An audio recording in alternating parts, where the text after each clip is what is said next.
Hello, I'm Carol, and I'm married to a permanent deacon, Patrick. Patrick was ordained 15 years ago on the feast of Saints Peter and Paul. 15 men were ordained that day. 14 were assigned to the Archdiocese of Perth, and one was ordained in Bunbury, where he had moved to. Bunbury, of course, having had the opportunity of deacons already in that Archdiocese. Now, an ad appeared in the record, and I think that's a great idea because it means men who are really interested in this work will apply.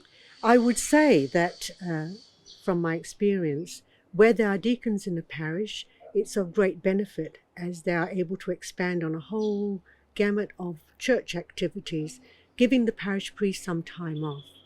It's a wonder that not all parish priests or most parish priests suffer from burnout, and a little help goes a long way. Now, after a retreat where the men were assessed, they undertook training or formation over 3 years. Once a month on a weekend, they travelled to St. Charles Seminary on each day of the weekend, and they really enjoyed this. And I used to, when I picked up Patrick sometimes, would listen to the banter about what they had just learned. And I know he particularly enjoyed the sessions given by Father David Barry from New Norcia. After ordination, he undertook theology studies, and it's interesting to note that the last intake of deacons in the Archdiocese of Sydney encouraged the men to take on theology studies before they had their general formation.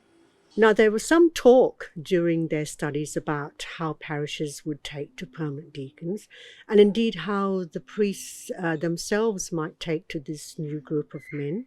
But I have to say that in general, most parishes and clergy were very welcoming. In Patrick's case, he was assigned to an agency and to also work in the parish when time permitted.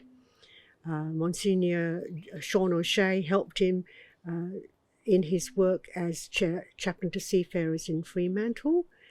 And as time went by, he became more proficient in what he was doing. And he was able to find time for the parish as well. It has been an honour to be the spouse of a deacon. It has expanded my knowledge of the faith and my commitment to it, and I can only encourage you to take on the duty of a deacon to prospective deacons, and that I wish you well in your journey.